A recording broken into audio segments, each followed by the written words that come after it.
സ്നേഹാദരണീയരായ വിശ്വാസിനികളെ, സഹോദരി സഹോദരന്മാരെ, രഹസ്യവും പരസ്യവുമായ നമ്മുടെ എല്ലാം ജീവിതത്തിൻ്റെ ഇരുവശങ്ങളിലും അല്ലാഹു സുബ്ഹാനഹു വ തആലയുടെ വിധിവിലക്കുകൾ പാലിച്ച് തഖ്വയോടുകൂടി ജീവിക്കണം, ഉപദേശ നിർദ്ദേശങ്ങൾക്കനുസരിച്ച് മുത്തഖികളായി ജീവിക്കണമെന്ന് എന്നെയും നിങ്ങൾ ഓരോരുത്തരെയും ഉണർത്തുകയാണ്, വസിയത്ത് ചെയ്യുകയാണ്. പടച്ചമ്പുരാൻ അവൻ്റെ സ്വാലിഹുകളും സച്ചരിതരുമായ അടിയാറുകളുടെ കൂട്ടത്തിൽ നമ്മെ ഉൾപ്പെടുത്തി അനുഗ്രഹിക്കുമാറാകട്ടെ. പടച്ചമ്പുരാന്റെ വലിയ അനുഗ്രഹവും അവൻ്റെ അനുവാദവും മൂലം മറ്റൊരു റമദാനിലേക്ക് കൂടി നമ്മൾ പ്രവേശിച്ചിരിക്കുകയാണ്. പടച്ചമ്പുരാനോട് നമ്മൾ ഈ റമദാനിൽ ഹയാത്തിലുണ്ട് എന്നുള്ളത് തന്നെ അവരോടുള്ള ലക്ഷക്കണക്കിന് ശുക്റും ഹംദും പറയാൻ നമ്മളെ ബാധ്യസ്ഥമാക്കുന്ന കാര്യമാണ്.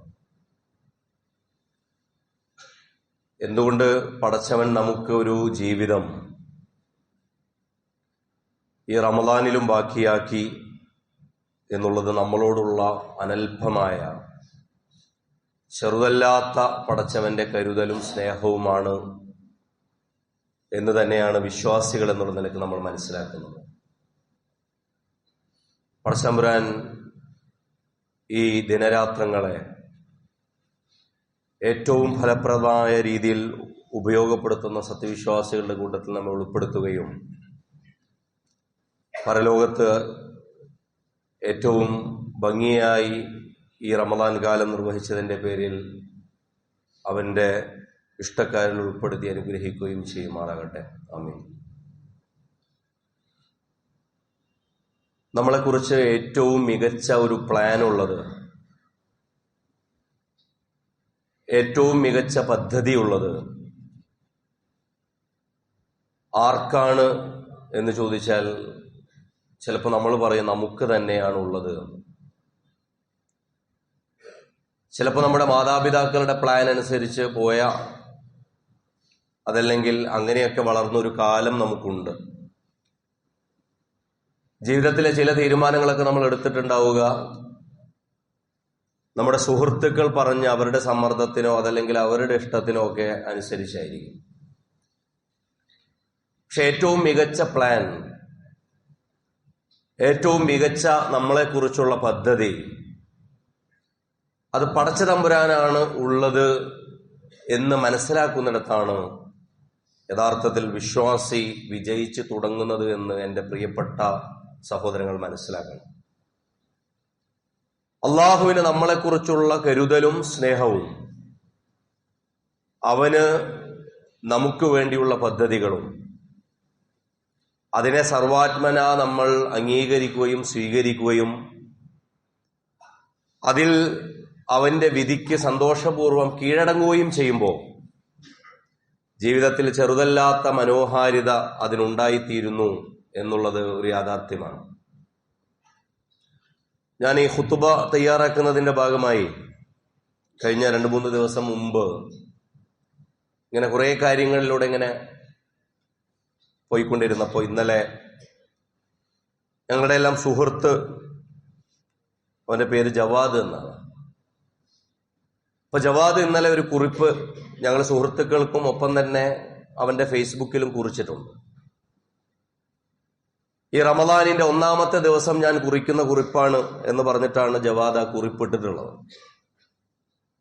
ജവാദ് കഴിഞ്ഞ കുറച്ച് നാളുകളായി ക്യാൻസർ പേഷ്യന്റാണ്.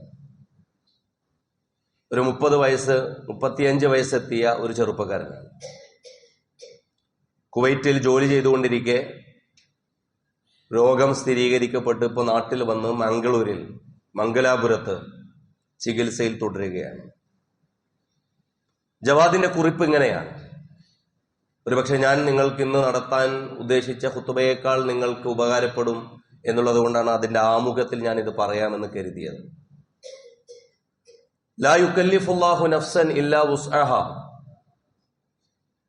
ഒരാൾക്ക് താങ്ങാൻ കഴിയുന്നതിനപ്പുറം പടച്ചവൻ ഒന്നും ഏൽപ്പിച്ചു കൊടുക്കില്ല. സൂറത്തുൽ ബഖറയുടെ 286 സൂക്തം. ഇന്ന് അനുഗ്രഹീതമായ മറ്റൊരു റമളാനിന് തുടക്കമാവുകയാണ്. ഇന്നലത്തെ പോസ്റ്റാണ്. എന്നെ സംബന്ധിച്ചിടത്തോളം ഈ വർഷത്തെ റമളാൻ ഏറെ പ്രത്യേകതകൾ നിറഞ്ഞതാണ്. ഒപ്പം മനസ്സിന് ചെറിയ അപരിചിതത്വം തോന്നുന്നുണ്ട്. കഴിഞ്ഞ 29 വർഷത്തിനിടയിൽ എനിക്ക് ഇത്തവണ ആദ്യമായി നോമ്പെടുക്കാൻ സാധിച്ചിട്ടില്ല. നിങ്ങളിൽ പലർക്കും അറിയാവുന്നതുപോലെ ലിംഫോമ, ഒരുതരം ക്യാൻസർ ബാധിച്ചതിനെ തുടർന്നുള്ള ചികിത്സയിലാണ് ഞാൻ.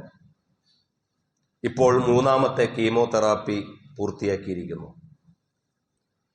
ശാരീരികമായി നോമ്പെടുക്കാൻ കഴിയുന്നില്ലെങ്കിലും ഇതിനേക്കാൾ വലിയ പരീക്ഷണത്തിലൂടെയാണ് അള്ളാഹു എന്നെ കടത്തിവിടുന്നത് എന്ന ബോധ്യം, ആ ബോധ്യം എനിക്ക് വലിയൊരു മനസ്സംതൃപ്തി നൽകുന്നുണ്ട്. ആരാധന എന്ന് പറഞ്ഞാൽ നമ്മൾ ചെയ്യുന്ന അനുഷ്ഠാനങ്ങൾ മാത്രമല്ലല്ലോ, മറിച്ച് അള്ളാഹുവിൻ്റെ തീരുമാനങ്ങളെ നമ്മൾ എങ്ങനെ സ്വീകരിക്കുന്നു എന്നതിൽ കൂടിയാണെന്ന് ഞാനിപ്പോൾ തിരിച്ചറിയുന്നു.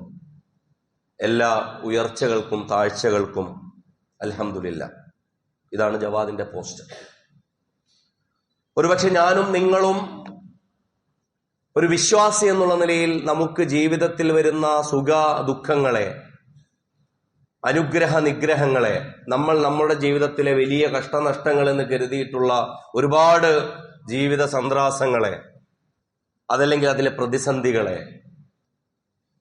ഇതിലും മനോഹരമായി നോക്കിക്കാണാൻ നമുക്ക് കഴിയുമോ എന്നുള്ളത് സംശയമാണ്. കാരണം ജീവിതം എന്നുള്ളത് കീഴൊതുങ്ങി കൊടുക്കലാണ്. ഇസ്ലാം എന്ന് പറഞ്ഞ ശരിക്കും അതാണ്.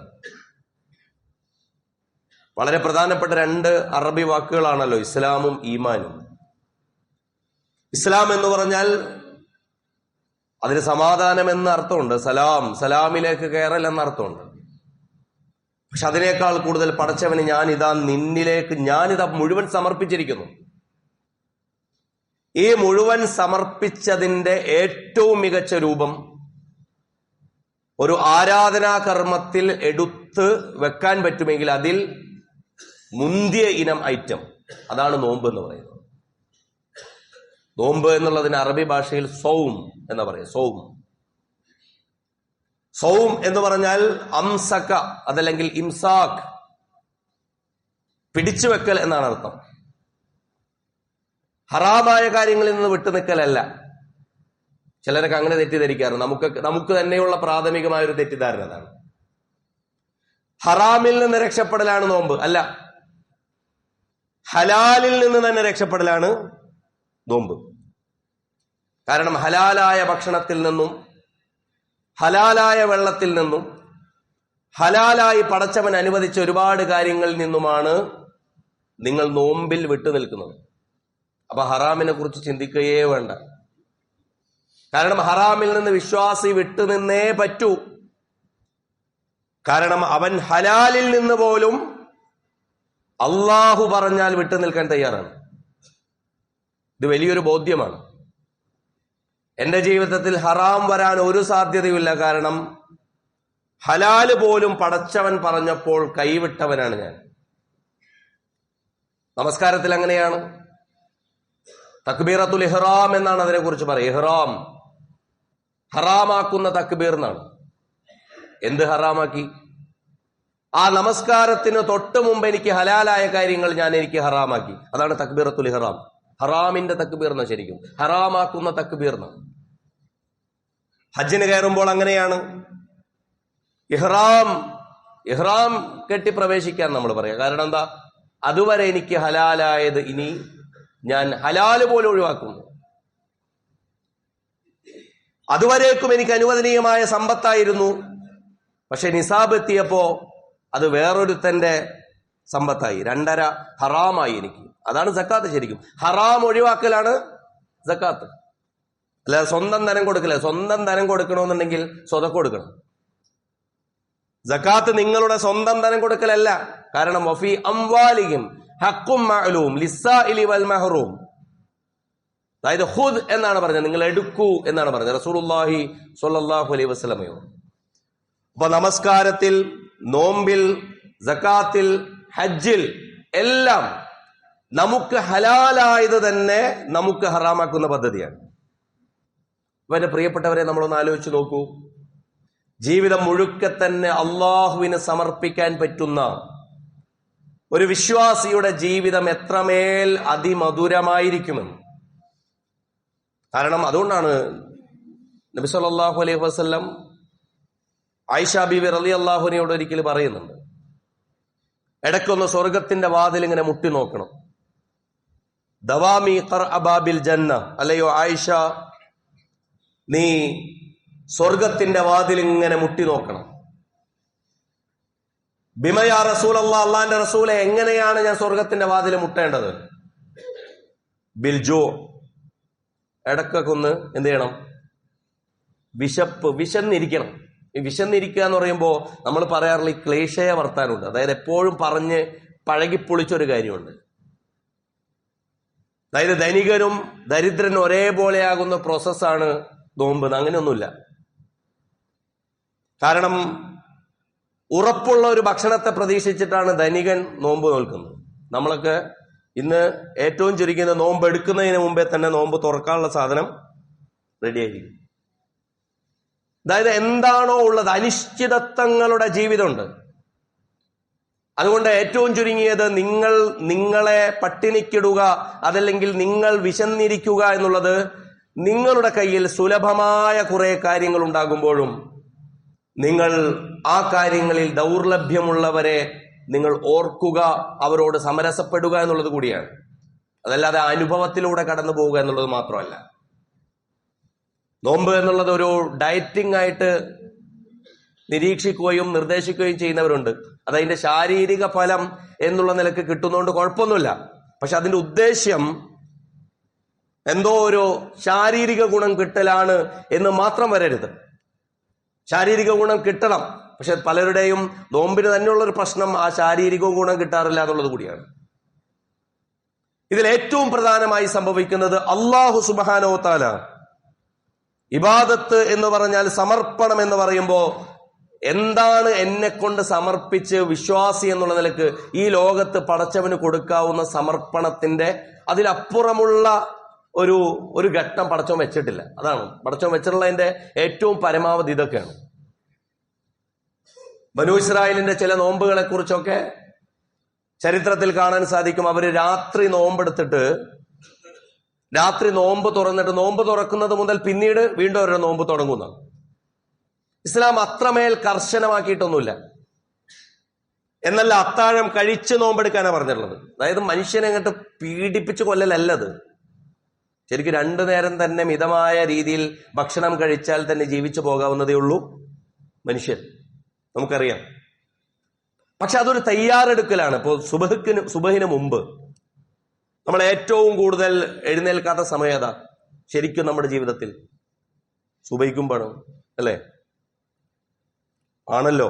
നമ്മുടെ കൂട്ടത്തിൽ ബഹുഭൂരിഭാഗം 90% ആളുകൾ എഴുന്നേൽക്കാത്ത സമയം സുബഹിന് മുമ്പാണ്. ആ സമയത്ത് പടച്ചവൻ നമ്മളെ എഴുന്നേൽപ്പിക്കുന്നു. എന്തിനാണെന്ന് ചോദിച്ചാൽ, നിങ്ങൾക്ക് എഴുന്നേൽക്കാൻ പറ്റും, നിങ്ങൾക്ക് എഴുന്നേൽക്കാൻ സാധിക്കും. ശരിക്കും അടുത്ത 11 മാസത്തിന് കൂടിയുള്ള ട്രെയിനിങ് ഇവിടെയാണ്. നിങ്ങൾക്ക് ആ സമയത്ത് ഭക്ഷണം കഴിക്കുന്നത് പോകട്ടെ, നിങ്ങൾക്കൊരു വെള്ളം കുടിക്കാൻ തന്നെ താല്പര്യമില്ലാത്ത സമയമാണ്. പക്ഷെ ആ സമയത്തിരുന്ന് ഭക്ഷണം കഴിക്കാൻ വരെ നിങ്ങൾ തയ്യാറാകുന്നു. കാരണം നിങ്ങൾ ഒരു യാത്രയിലാണ്. ശരിക്കും ഇതൊരു ജീവിതവും മരണവും പോലെ, പരലോകവും പോലെ ഒരു ബന്ധമുണ്ട് ഈ നോമ്പും ഈ അത്താഴവും ഈ ഇഫ്താറും തമ്മിൽ. ഈ അത്താഴക്കാലത്ത് നിങ്ങൾ എടുക്കുന്ന നിങ്ങളുടെ ഒരു തയ്യാറെടുപ്പ്, അതിലെ ജാഗ്രതകൾ, ഇല്ലേ? ബാങ്ക് കൊടുത്തോ കൊടുത്തില്ലയോ? ഇന്നലെ താനൂര് സംയുക്ത മഹലില് മീറ്റിംഗ് ഉണ്ടായിരുന്നു. അതായത് സുബഹിനും മഗ്രിബിനുള്ള ബാങ്കുകൾ ഏകീകരിക്കാൻ. ഇത് ആളുകൾ ഇങ്ങനെ ചറപറ ബാങ്ക് കൊടുത്തിട്ടുള്ള പ്രശ്നം. അതായത് അതിലൊക്കെ എടുക്കുള്ള അത്രമേൽ കൃത്യതയുള്ള സൂക്ഷ്മതയുള്ള നിങ്ങൾ, ഒരു വറ്റുള്ളിൽ പോയോ, ഒരു ഇറുക്ക് വെള്ളം പോയോ, മുങ്ങിക്കുളിച്ചപ്പോൾ ചെവിട്ടിലൂടെ വെള്ളം പോയോ, ഇങ്ങനെയൊക്കെ സൂക്ഷ്മതയിലാണ് നോമ്പിനെ കാണുന്നതെങ്കിൽ നിങ്ങൾ ജീവിതത്തെ കാണേണ്ട രീതിയാണ്. ഇംസാഖ്, സൗം എന്ന് പറഞ്ഞാൽ കയ്യിൽ പിടിക്കാനാണ്. നിങ്ങളെ നിങ്ങളുടെ കയ്യിൽ പിടിക്കാനാണ്. നമുക്ക് നമ്മളെ കയ്യിൽ കിട്ടാറുണ്ടോ? ഇതാണ് പ്രശ്നം. കാരണം നോമ്പ് എന്ന് പറഞ്ഞാൽ നമ്മുടെ പ്രകൃതത്തിന് നോമ്പ് കൊടുക്കലാണ്, നമ്മുടെ നേച്ചറിന് നോമ്പ് കൊടുക്കലാണ്, നമ്മളുടെ സ്വഭാവത്തിന് നോമ്പ് കൊടുക്കലാണ്. നമ്മുടെ തൊട്ടു മുമ്പിൽ ഒരു വണ്ടി പോകുന്നു. ആ വണ്ടി പല കാരണങ്ങളാൽ, ചിലപ്പോൾ ഡ്രൈവറുടെ സ്കില്ല് കുറവുകൊണ്ടായിരിക്കാം, അതല്ലെങ്കിൽ ചിലപ്പോൾ വണ്ടി ബ്രേക്ക് ഡൗൺ ആയതായിരിക്കും, ഇതൊക്കെ ആയിരിക്കാം. നമ്മൾ ആദ്യം 2 ഹോൺ കൊടുക്കും. പിന്നെ സംസാരിക്കാൻ നമ്മൾ എന്താണോ ഉദ്ദേശിച്ചിട്ടുള്ളത് അത് മുഴുവൻ ഹോണിലൂടെ നമ്മൾ സംസാരിക്കും. അതായത് നിങ്ങളുടെ ഒരു ഡ്രൈവിംഗ് സ്കില്ലിൽ പോലും നിങ്ങൾ കുറച്ച് കഴിയുമ്പോൾ നിങ്ങൾ എന്ത് ചെയ്യുന്നു? ഒരു മനുഷ്യൻ എന്ന് പറയുന്ന ഒരു അവസ്ഥയിൽ നിന്ന് സ്വാഭാവികമായിട്ടും നമുക്ക് എത്തിപ്പെടാനുള്ള ദൂരം, നമ്മൾ ഏറ്റെടുത്തിട്ടുള്ള ഒരു ടാസ്ക്, കൊടുത്തിട്ടുള്ള ഒരു ടൈം, ഇതൊക്കെ വെച്ചിട്ടായിരിക്കും നമ്മുടെ ഒരു പ്രകൃതമൊക്കെ വരും. പക്ഷെ അപ്പോൾ പോലും നമ്മുടെ കയ്യിൽ നിന്ന് ഫൗളായി കുറെ കാര്യങ്ങൾ വരും. ഇത് ഞാൻ ഈ ഡ്രൈവിങ്ങിനെ കുറിച്ച് പറഞ്ഞത് സാധാ ഒരു ഉദാഹരണമാണ്. നമ്മൾ മനുഷ്യരോട് കയർക്കുന്നത്, ഏറ്റവും പ്രിയപ്പെട്ടവരായിരിക്കെ തന്നെ ഭാര്യയോടും ഭർത്താവിനോടും മക്കളോടും ഒക്കെ അരുതരുതാത്ത വർത്തമാനങ്ങൾ പറയുന്നത്. ഒന്ന് ആലോചിച്ച് നോക്കൂ. ചിലപ്പോൾ നമ്മൾ ഇരുന്ന് ആലോചിച്ചാൽ ഇത് എന്റെ ഭാര്യയോട് തന്നെയാണോ ഞാൻ പറഞ്ഞത്? എന്റെ ഭർത്താവിനോട്, എന്റെ ഉമ്മയോടും ബാപ്പയോടും ആണോ ഞാനിത് പറഞ്ഞത് എന്നൊക്കെ ആലോചിക്കും. പറഞ്ഞ നേരത്തെ ഉണ്ടാവില്ല. അതുകൊണ്ടാണ് റസൂലുള്ളാഹി സ്വല്ലല്ലാഹു അലൈഹി വസല്ലം പറഞ്ഞത്, ഇന്നമ സ്വബ്റു ഇൻദ സ്വദമത്തിൽ ഊല. ആഘാതത്തിന്റെ ആദ്യ നിമിഷത്തിലാണ് സ്വബ്ർ വേണ്ടത്. മനുഷ്യരെ തമ്മിൽ തെറ്റിക്കഴിഞ്ഞ് പറയാനുള്ളതൊക്കെ പറഞ്ഞ് വിളിക്കാനുള്ള തെറിയൊക്കെ വിളിച്ചു കളഞ്ഞ് നാട്ടുകാരൊക്കെ എല്ലാം അറിഞ്ഞ്, എന്നിട്ട് പിന്നീട് നാട്ടുകാർ പറയും അവരിപ്പോ ഭയങ്കര സുല്ലഹിലായി, അവരൊക്കെ ഇപ്പൊ ഭയങ്കര ചങ്ങായിമാരാണ്. ഇവരുടെ കഴിഞ്ഞ കാലം എല്ലാവർക്കും അറിയാം. അയൽവക്കത്ത് നടന്ന തല്ല എല്ലാവർക്കും അറിയാം. എളാപ്പയും മൂത്താപ്പയും തമ്മിലുള്ള വർത്താനം നിങ്ങൾ ആലോചിച്ചിട്ടുണ്ടോ? സൗമില്ലാത്ത പ്രശ്നമാണ്.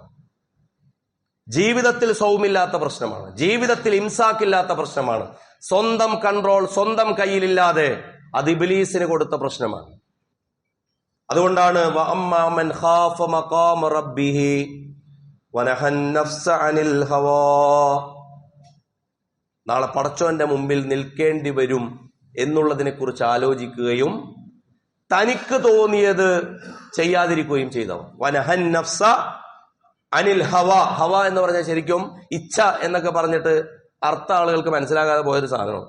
നമുക്ക് തോന്നുന്നത് നമ്മൾ എല്ലായ്പ്പോഴും ഇങ്ങനെ ചെയ്തുകൊണ്ടിരിക്കുന്ന പരിപാടിക്കാണ് ഹവ എന്ന് പറയുക. എനിക്ക് തോന്നിയത് അതാണ്, അത്രേ ഉള്ളൂ. ഞാൻ പറഞ്ഞു, ഞാൻ ആരാണെന്ന് അവർക്ക് അറിയായിട്ടാണ് ഞാൻ കാണിച്ചു കൊടുക്കും. ഇങ്ങനെയൊക്കെയുള്ള തോന്നലുകളുണ്ടല്ലോ മനുഷ്യന്റെ.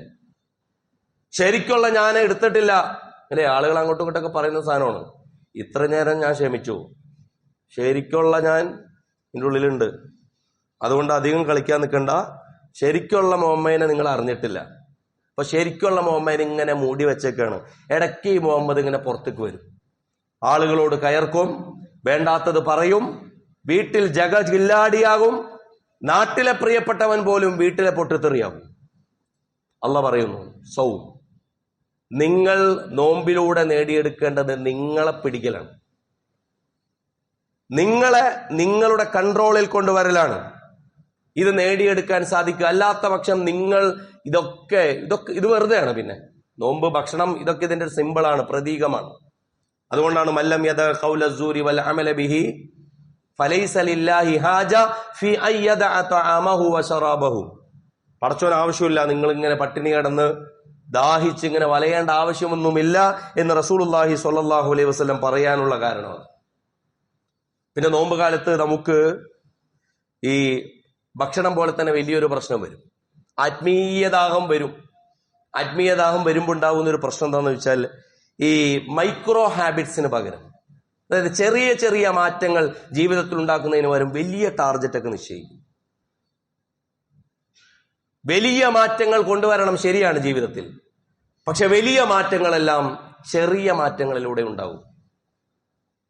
ഇന്ന് രാത്രി 23 അതല്ലെങ്കിൽ 11 തഹജ്ജുദ് നിസ്കരിച്ചുകൊണ്ട് മാത്രമാവൂല. നിങ്ങൾ സുബഹിന് മുമ്പ് 2 റക്അത്ത് തഹജ്ജുദ് നിസ്കരിച്ച് ശീലിക്കണം. ഖുർആൻ ഒരൊറ്റ ആവർത്തി അങ്ങനെയൊക്കെ ഓതുന്നവരുണ്ട്. ഓതുന്നതുകൊണ്ട് നല്ലതാണ്.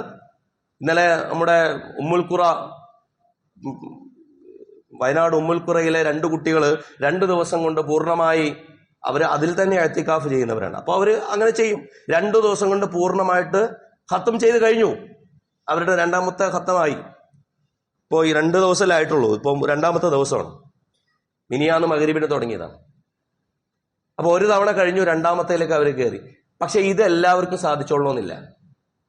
ഇപ്പൊ നമ്മൾ ആദ്യത്തെ ദിവസം വലിയ രീതിയിൽ ഇങ്ങനെ ഓതിപ്പോവുകയും പിന്നീട് അതിന്റെ താല്പര്യം കുറയുകയൊക്കെ ചെയ്യുന്നതിന് പകരം ഇതിനൊരു കൃത്യമായൊരു പ്ലാൻ ഉണ്ടാക്കുക.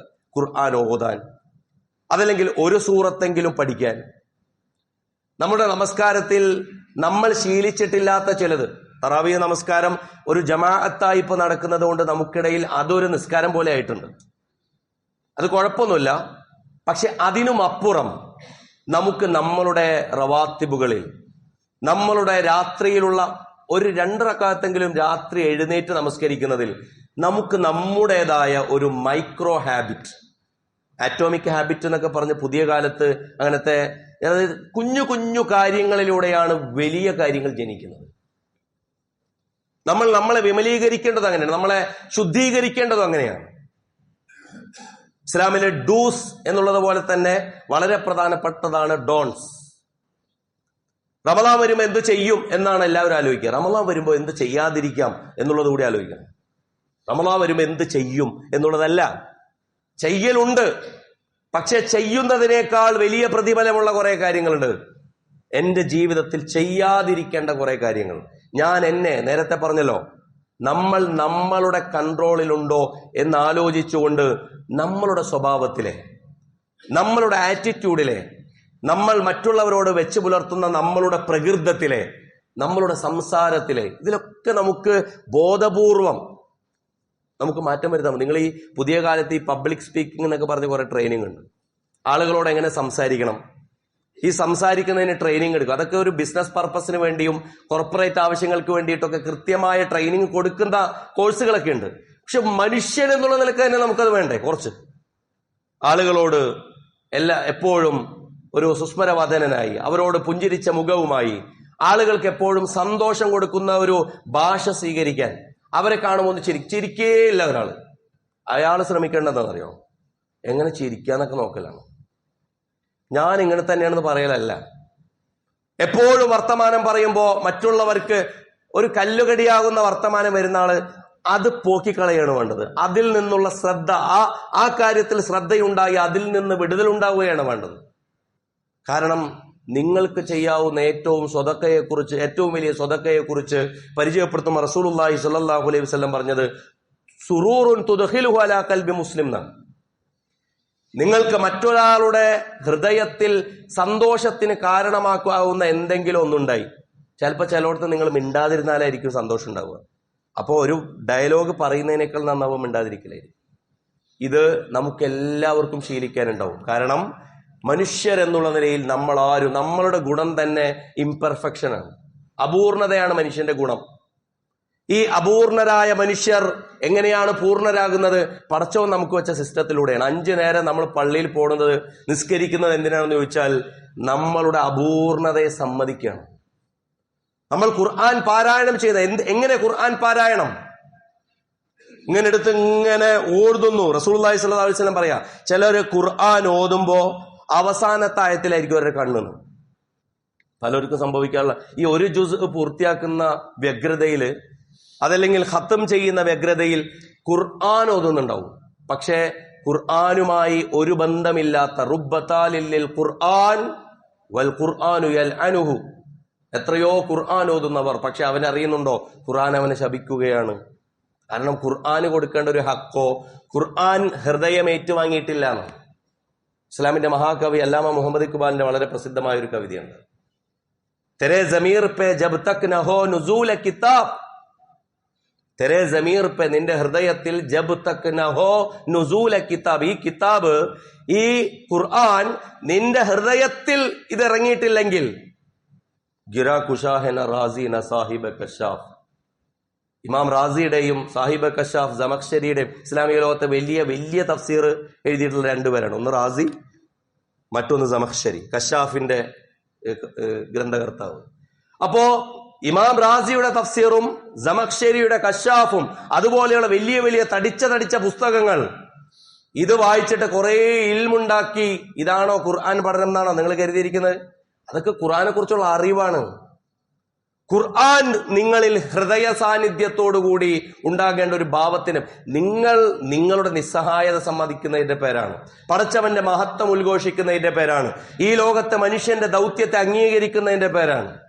അതുകൊണ്ട് തെരേ ജമീർ പേ ജബ് തക് ന ഹോ നുസൂൽ കിതാബ് ഗിരാ കുശാഹെ ന റാസി ന സാഹിബെ കശാഫ്. ഹൃദയത്തിലിറങ്ങണം. അല്ലാഹ് ചോദിക്കുന്നതാണ്. അലം യഅ്നി ലില്ലദീന ആമനു അൻ തഖ്ശഅ ഖുലൂബുഹും ലിദിക്രില്ലാഹ്. വിശ്വാസികൾക്ക് ഇനി എത്ര ടൈം കൂടി വേണം? അൻ തഖ്ശഅ ഖുലൂബുഹും ലിദിക്രില്ലാഹ്. ഇത് ഓതുമ്പോ ഹൃദയത്തില് ഒരു പെടപ്പ് അങ്ങനെ ഒന്നുണ്ടോ എന്നാണ് ചോദിക്കുന്നത്. ഇതിനാണല്ലോ ഖുർആൻ വിമർശിക്കുന്നത്. ഔ അശദ്ദു ഖസ്വ, ഔ അശദ്ദു ഖസ്വ, എന്തിനേക്കാൾ ഫഹിയ കൽ ഹിജാറ ഔ അശദ്ദു ഖസ്വ. മനുഷ്യ ഹൃദയങ്ങൾ കല്ലിനെ പോലെയാകുന്നു, കല്ലിനേക്കാളും അപ്പുറമാകുന്നു. കാരണം ഫഇന്ന മിനൽ ഹിജാറത്തി ലമാ യശഖഖു ഫയഖ്റുജു മിൻഹുൽ മാ. കാരണം കല്ലിനോട് ഹൃദയത്തെ ഉപമിക്കാൻ പറ്റൂല. കാരണം ചില കല്ലുകൾ അത് പൊട്ടിപ്പൊളിഞ്ഞ് അതിൽ നിന്ന് ഉറവ ഉണ്ടാകുന്ന കല്ലുകളുണ്ട്. ചിലത് പടച്ചവനെ പേടിച്ച് മലയടിവാരത്തിലേക്ക് വന്ന് പതിക്കുന്ന കല്ലുകളുണ്ട്. ചിലത് പിളർന്നു പോകുന്ന കല്ലുകളുണ്ട്. മനുഷ്യ ഹൃദയത്തിന് ഇതൊന്നും ബാധകാവൂല. ഇതൊക്കെ എത്ര കണ്ടതാണ് നമ്മൾ. ഈ എത്ര കണ്ടതാ എന്നുള്ള ഭാവം മനുഷ്യനെ കൊണ്ടുപോയി കെട്ടാൻ സാധ്യതയുള്ള വലിയ അപകടം. ഇക്ബാൽ തന്നെ പറയുന്നുണ്ട്, മസ്ജിദ് തോ ബനാദി ഇമാ കി ഹറാറത്ത് വാലോനെ ഷബ്ബർ മേ. മസ്ജിദ് തോ ബനാദി ഷബ്ബർ മേ ഇമാ കി ഹറാറത്ത് വാലോനെ.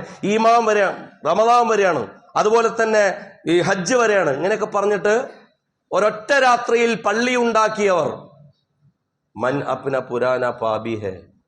ഹൃദയം ഇപ്പോഴും പഴയ പാപിയാണ്. ബർസോമെ നമാസി ബന്നസക്ക. ഒറ്റ രാത്രിയിൽ പള്ളി ഉണ്ടാക്കാൻ സാധിച്ചവർക്ക് അനവധി വർഷങ്ങളായിട്ടും ഒരു നിസ്കാരക്കാരനാകാൻ സാധിച്ചിട്ടില്ല. അതായത് കെട്ടിടമുണ്ടാക്കാൻ, സംവിധാനങ്ങൾ ഉണ്ടാക്കാൻ ഇതൊക്കെ സാധിക്കും. പക്ഷെ നിങ്ങൾ എന്തായി എന്നുള്ളത് നമസ്കാരം. എന്തിനാണ് നമസ്കാരം? മേരി ജിന്ദഗി ക മഖ്സദ് തെരെ ദീൻ കി സർഫറാസി മേ ഇസീലിയു ഹൂ മുസൽമാൻ മേ ഇസീലിയു ഹൂ നമാസി. നിന്റെ ദീനിന് വേണ്ടി, അതിനു വേണ്ടി എഴുന്നേറ്റ് നിൽക്കാനുള്ളവനാണ് ഞാൻ. മേ ഇസീലിയഹു മുസൽമാൻ, അതുകൊണ്ടാണ് ഞാൻ മുസ്ലിം. മേ ഇസീലിയഹു നമാസി, അതുകൊണ്ടാണ് ഞാൻ നിസ്കാരക്കാരനായത് എന്നുള്ള സന്ദേശം നമസ്കാരം എന്നുള്ള നിലയിൽ, നോമ്പിലെ ഏറ്റവും പ്രധാനപ്പെട്ട ഒരു ഭാഗം നോമ്പ് മാത്രമല്ല നമസ്കാരം കൂടിയാണ്. അപ്പൊ ആ നിലക്ക് ഏറ്റവും സുന്ദരമായ ഒരു വീണ്ടെടുപ്പ്, നമ്മളെക്കുറിച്ച് തന്നെയുള്ള ആലോചന. ഒറ്റയ്ക്ക് ഇരിക്കുക, നമ്മൾ വയറ് കാലിയാക്കൂലോ, അതേപോലെ കുറച്ചു നേരമൊക്കെ മനസ്സും കാലിയാക്കുക. വയറ് കാലിയാക്കുന്ന ഒറ്റക്ക് പടച്ചവനോടൊപ്പമുള്ള ചിന്തയിൽ നിന്ന് നമ്മളെ തടയുന്ന എല്ലാം കൊണ്ടും ബഹുകേമ ആഘോഷം കൊണ്ട് നിറഞ്ഞൊരു കാലമാണ്. അപ്പൊ കുറച്ച് സമയം നമുക്കായിട്ട് സമയം തന്നെ മാറ്റിവെക്കുക, ആലോചന തന്നെ മാറ്റിവെക്കുക. കാരണം റമദാന്റെ തുടക്കമാണ്. ഏറ്റവും അവസാനം നമ്മൾ ആഘോഷപൂർവ്വം പെരുന്നാൾ കൊണ്ടാടുന്നതിലല്ല, റമദാൻ തന്നെ കൊണ്ടാടുന്നതിലാണ് ഏറ്റവും സുഖകരമായ അനുഭവമുള്ളത് എന്ന് റസൂലുള്ളാഹി സ്വല്ലല്ലാഹു അലൈഹി വസല്ലം നമ്മളെ പറയുന്നുണ്ട്. കാരണം നോമ്പ് തുറക്കുന്ന സമയത്ത് നമുക്കൊരു സന്തോഷമുണ്ട്. പക്ഷേ രണ്ടാമത്തെ സന്തോഷം എന്താ? വഇദാ ലഖിയ റബ്ബഹു ഫരിഹ ബിസൗമിഹി. അവൻ എടുത്ത നോമ്പ് കൊണ്ട് നാളെ പടച്ചവനെ സന്തോഷപൂർവ്വം അവൻ അഭിമുഖീകരിക്കുമെന്നാണ്. ആ നിലയിൽ സന്തോഷപൂർവ്വം അള്ളാഹുവിനെ കണ്ടുമുട്ടാനുള്ള ഒരു കാരണമായി ഈ പരിശുദ്ധ റമദാനിന്റെ ഈ നോമ്പ് ദിനങ്ങൾ നമുക്ക് ഉപകാരപ്പെടട്ടെ എന്ന് പ്രാർത്ഥിക്കുകയാണ്. അള്ളാഹു അവന്റെ ഇഷ്ടക്കാരിൽ നമ്മൾ ഉൾപ്പെടുത്തി അനുഗ്രഹിക്കുമാറാകട്ടെ. ചില സഹോദരങ്ങൾ പ്രത്യേകമായ ദുആ കൊണ്ട് വസിയത്ത് ചെയ്തവരുണ്ട്. നമ്മുടെ പരിചയക്കാരിൽ തന്നെ ചെറിയ മാരകമായ അസുഖങ്ങൾ കൊണ്ട് ഒക്കെ പ്രയാസപ്പെടുന്ന ആളുകളുണ്ട്. നമ്മുടെ പ്രാർത്ഥനയിൽ അവർ വേണം. നമുക്കറിയാവുന്ന ആളുകളൊക്കെ ഈ റമദാൻ നമ്മൾ ഉംറ ചെയ്യുമ്പോഴൊക്കെ പോയിട്ട് മാത്രമേ ചോദിക്കാറുള്ളൂ, നിങ്ങൾക്ക് എന്തെങ്കിലും ഉണ്ടോ? അവിടെയും ഇവിടെയും നിന്ന് പ്രാർത്ഥിക്കുന്നതിലൊന്നും പ്രത്യേകിച്ചൊരു വ്യത്യാസമൊന്നുമില്ല കേട്ടോ. സ്വന്തം മുസല്ലയിരുന്ന് സ്വന്തം നാട്ടിലിരുന്ന് പടച്ചവനോട് വനഹ്നു അഖ്റബു ഇലൈഹി മിൻ ഹബ്ലിൽ വരീദ്, നിങ്ങളുടെ കണ്ടനാടിയേക്കാൾ നിങ്ങളോട് അടുത്ത് നിൽക്കുന്ന പടച്ചവനോട് നമ്മൾ ബാക്കിയുള്ളവരെ നമ്മുടെ ദുആയിൽ ഉൾപ്പെടുത്തുക. ശാരീരികമായ പ്രയാസങ്ങൾ കൊണ്ട് ബുദ്ധിമുട്ടുന്നവരുണ്ട്, അതുപോലെ തന്നെ തീരെ കിടപ്പ് രോഗികളായ ആളുകളുണ്ട്. 1-2 പേർ അങ്ങനെ പേരെടുത്ത് തന്നെ നമ്മളോട് പറയാൻ വേണ്ടി പറഞ്ഞവരുണ്ട്. അള്ളാഹു അവർക്ക് പൂർണ്ണമായ ശിഫ നൽകി അവരെ അനുഗ്രഹിക്കുമാറാകട്ടെ. നേരത്തെ പറഞ്ഞ നമ്മുടെ സുഹൃത്ത് ജവാദിന് അള്ളാഹു ഏറ്റവും അത്ഭുതകരമായ തിരിച്ചുവരവ് നൽകി ആരോഗ്യപൂർവമായി ഈ തിരിച്ചു വരാനും ഇസ്ലാമിന് വേണ്ടി കൂടുതൽ സേവനം നൽകാനുമുള്ള ആയുസ്സ് നൽകി അള്ളാഹു അദ്ദേഹത്തെ അനുഗ്രഹിക്കുമാറാകട്ടെ. വിശുദ്ധ റമദാനിൻ്റെ ഈ ദിനരാത്രങ്ങളിൽ നമ്മൾ ചെയ്യുന്ന കർമ്മങ്ങൾക്കൊക്കെയും അള്ളാഹു സ്വീകാര്യത നൽകുമാറാകട്ടെ. റമദാനിൻ്റെ ഓരോ വെള്ളിയാഴ്ചകളിലും നമ്മൾ നടത്താറുള്ള കുറേ ഈ സ്വതക്ക ദാനധർമ്മ കാര്യങ്ങളുണ്ട്. റമദാനിൻ്റെ ആദ്യത്തെ വെള്ളിയാഴ്ച മുൻനിർത്തി കേരളത്തിലെ പല പള്ളികളിലുള്ള ഇമാം മുഅദ്ദിൻ ക്ഷേമ ഫണ്ടാണ് നമ്മൾ ആദ്യത്തെ ആഴ്ച പിരിക്കാറുള്ളത്. അപ്പോൾ ഇൻഷാ അള്ളാഹ് അതിലേക്കുള്ള ഒരു കളക്ഷൻ ഇന്ന് നടക്കും.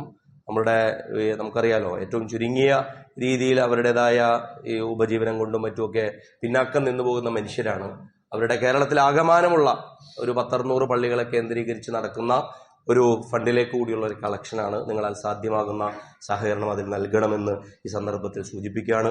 അടുത്ത ആഴ്ച നമ്മുടെ ഈ പള്ളിയുടെ ഒരു 95% നമ്മുടെ റിനോവേഷൻ വർക്കുകൾ പൂർത്തിയായിട്ടുണ്ട്. സ്ത്രീകളുടെ ഭാഗത്ത് വിപുലമായി തന്നെ നമ്മൾ സംവിധാനം ഒരുക്കിയിട്ടുണ്ട്. ഇൻഷാ അള്ളാഹ് അതിലേക്ക് അടക്കമുള്ളൊരു കളക്ഷൻ അടുത്ത ആഴ്ച നമ്മൾ നടത്തുന്നതാണ്. അപ്പോൾ നമ്മൾ നടത്തുന്ന ഓരോ നാണയത്തുട്ടുകളും ഇതൊക്കെ കടം കൊടുക്കലാണെന്നാണ് കേട്ടോ. ഇതെന്തോ കൊടുത്തു എന്നല്ല. മൻദല്ലദീ യുഖ്രിദുല്ലാഹ എന്നാണ്. ആർ അള്ളാഹുവിനെ കടം കൊടുക്കുന്നുവോ അള്ളാഹു അത് ഇരട്ടിയായിട്ട് അവന് നാളെ തിരിച്ചു കൊടുക്കുന്നതാണ്. അപ്പോൾ നമ്മൾ കൊടുക്കുന്ന ഏത് ദാനധർമ്മങ്ങളും അത് കടം കൊടുക്കലാണ്. ആർക്ക്? അയാൾക്കല്ല, പടച്ചോന് അത് ഇരട്ടിയായി നമുക്ക് തരും. അതിനെ നമ്മൾ അങ്ങനെ തന്നെ പ്രതീക്ഷിക്കണം. നിയ്യത്ത് വളരെ പ്രധാനമാണ്.